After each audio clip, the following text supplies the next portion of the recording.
আপু আপু একটা ছবি নেই দুজনের?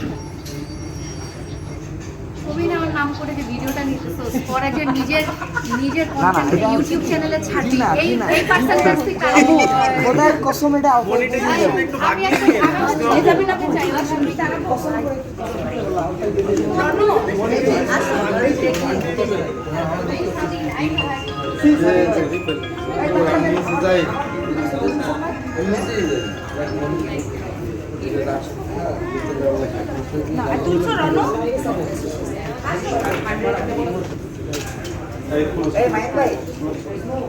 আমার দিনটা আরও মানে বার্থডেটা আরও অনেক গুণ স্পেশাল হয়ে গিয়েছে আমার ক্যারিয়ারের একটা বড় অ্যানাউন্সমেন্ট এটা।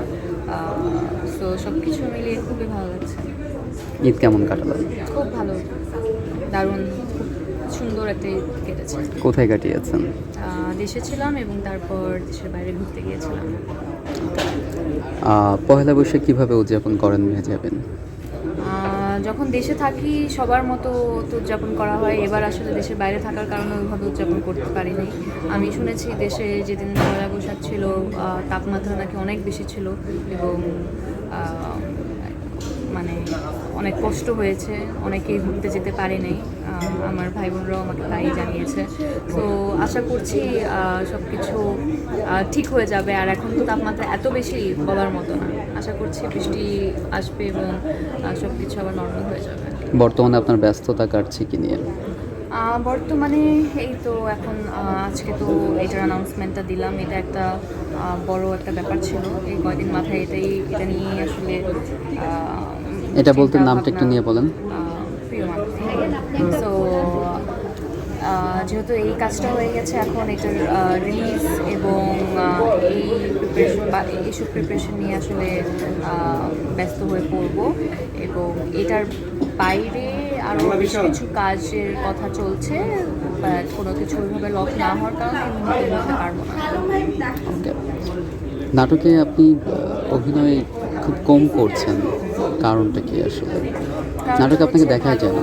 স্ক্রিপ্ট আর ওইভাবে নাটকের আসছে না, আর রিপিটেটিভ স্ক্রিপ্টে আমি আসলে কাজ করতে চাই না। যেই চরিত্রগুলো আমি আগে করে ফেলেছি বা যেই ধাঁচার গল্পগুলো আগে করে ফেলেছি, ওই একই কাজ এখন যদি আবারও করি তাহলে দর্শক এটা খুব একটা ভালোভাবে গ্রহণ করবেন না। তো সেই জায়গা থেকে আমি ওই কাজগুলোই করব যেই কাজগুলোতে একটু নতুনত্ব থাকবে এবং আমারও ক্যারেক্টার প্লে করার মধ্যে এক ধরনের চ্যালেঞ্জ থাকবে। ওই ধরনের স্ক্রিপ্ট পেলে অবশ্যই কাজ করব। আর ওটিটিতে খুব বেশি সক্রিয় আপনি ইদানিং, এটার পেছনের কারণটা কি? গল্পই? ওটিটিতে আমার দুইটা কাজ, সাইলেন্স এবং দুইটা কিংবা তিনটা কাজ বের হয়েছে। তো অনেক বেশি তা না, একটা কন্টেন্টের পিছনে আসলে এখন 4 থেকে 5 মাস চলে যায়, প্রিপারেশন থেকে শুরু করে শুটিং এবং সেটা প্রমোশন থেকে রিলিজ পর্যন্ত। সো বছরে চাইলেও এখন 3টা কিংবা 4টা কন্টেন্টের বেশি আসলে কোনোভাবেই করা সম্ভব হচ্ছে না যদি পুরোপুরি মনোযোগী হয়ে কাজ করতে চাই। তো সেদিক থেকে আসলে কোনোভাবেই এটা সম্ভব হচ্ছে না যে আমি অনেক কাজের কোয়ান্টিটি বাড়িয়ে দেই। আমার মনে হয় কোয়ান্টিটি এরকমই থাকবে এবং ভালো কাজ, ভালো গল্প, ভালো টিমের সাথে কাজ করতে চাই, সুন্দর সুন্দর গল্প দর্শককে উপহার দিতে চাই। তো সেটা যদি নাটকের মাধ্যমে আসে তাহলে নাটক করা হবে, ওটিটি হলে ওটিটি, কিংবা এই যে দুইটা ফিল্মের গল্প আমার ভালো লেগেছে বলে আমি সাবা এবং প্রিয় মালতী করেছি। তো এটা আসলে পুরোপুরি ডিপেন্ড করবে আমার কাছে কী ধরনের স্ক্রিপ্ট আসছে সেটার উপর।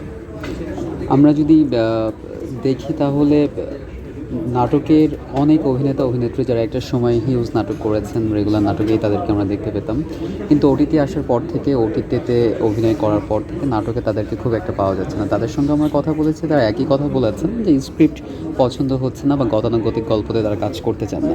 আসলে কি নাট্য নির্মাতা যারা আছেন তারা সেই ধরনের গল্প বানাচ্ছেন নাকি অভিনেতা অভিনেত্রী আসলে গল্প বানায় না, এটা মানে নাট্য নির্মাতা মানে গল্প রচয়িতা যারা?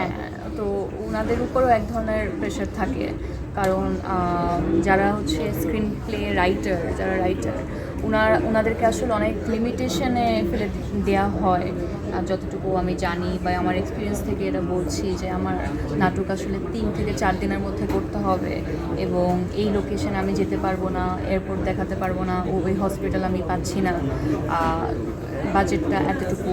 তো যখন একজনকে এত ধরনের লিমিটেশনের মধ্যে ফেলে দেওয়া হয়, সে তার সর্বোচ্চটুকু দিয়ে লিখতে পারে না। যখন সে লিখতে পারবে না, দেখা যাবে স্ক্রিপ্টটা একটু অ্যাভারেজ মানের হবে। ওই অ্যাভারেজ মানের স্ক্রিপ্টটা নিয়ে যখন ডিরেক্টর ওটার নির্মাণ করতে যাবে, ওইটার আউটপুটটাও আসলে অ্যাভারেজই আসবে। তো যেহেতু আসলে তারা লিমিটেশনের মধ্যে আছে, আমরা ওইভাবে আসলে অনেক ভালো কাজের পরিমাণ, মানে ভালো কাজ পাচ্ছি না। হ্যাঁ, অনেক লিমিটেড বাজেটের মধ্যেও মাঝে মধ্যে ভালো কাজ আসছে, কিন্তু সেটার পরিমাণ আসলে খুবই কম। তো সেই দিক থেকেই আসলে অনেকেই হয়তো বা ওটিটি কিংবা ফিল্মের দিকে ঝুঁকছেন, কারণ সবাই চায় ভালো কাজের সাথে থাকার, এটাতে কোনো দোষ না। সবাই নিজের লাইফে একটা ডেভেলপমেন্ট, ক্যারিয়ারে একটা ডেভেলপমেন্ট চায়, বড় প্রজেক্টের সাথে কাজ করতে চায়, জড়িত থাকতে চায়। তো আমার মনে হয় এটা একটা পার্সোনাল চয়েসও। আমার মনে হয় প্রত্যেকটা মানুষের পার্সোনাল চয়েসকে রেসপেক্ট করা উচিত, এবং আমরা তো সবাই কলিগ, তো তাদের ওই চয়েসটাকে সাপোর্টও করা উচিত। আমরা অনেক সময় দেখেছি যারা নাটক করছেন তারা নাটক থেকে ওটিটিতে যাওয়ার পরে নাটকে খুব একটা তাদেরকে পাওয়া যাচ্ছে না, আবার ওটিটি থেকে যখন তারা সিনেমা করছেন, সিনেমা অভিনয় করছেন, তাদেরকে ওটিটি বা নাটক কোনো জায়গায় খুব একটা পাওয়া যাচ্ছে না। অনেকেই এমন আছেন, আপনার ক্ষেত্রে এমনটা হবে কিনা, বা আপনি আসলে কি করতে চান? ওটিটি করার পর কয়েকটা নাটকও করেছি, এখন ফিল্ম করেছি, ফিল্ম দুটো শ্যুট করার পর এখন আবার ওটিটি কন্টেন্টও আসবে আমার সামনে। তো আমি চেষ্টা করছি আমার মতো করে সব কিছু ব্যালেন্স করার, বাট কতটুকু ব্যালেন্স করতে পারবো সেটা আমার উপরে একেবারেই আমার হাতে নেই। এটা ডিপেন্ড করবে, যেটা বলেছি, যে ভালো গল্পের উপর, বাজেটের উপর, কোন মাধ্যমে এই গল্পটা পাচ্ছি, তার থেকেও ইম্পর্টেন্ট হচ্ছে আমি ভালো কাজ বা নতুনত্ব দিতে পারছি কিনা দর্শককে। প্রিয় মালতীর সঙ্গে আপনার কানেক্টিভিটিটা কীভাবে? মানে মালতী চরিত্রের সাথে হ্যাঁ, যুক্ত হওয়ার পেছনের গল্পটা, যুক্ত হওয়ার প্রিয় পিছনে মালতী সিনেমার সঙ্গে যুক্ত হওয়ার পেছনের গল্পটা জানতে চাই। কারণটা কি? হ্যাঁ, কারণটা হচ্ছে একটা ভালো গল্প, একটা স্ট্রং গল্প, একটা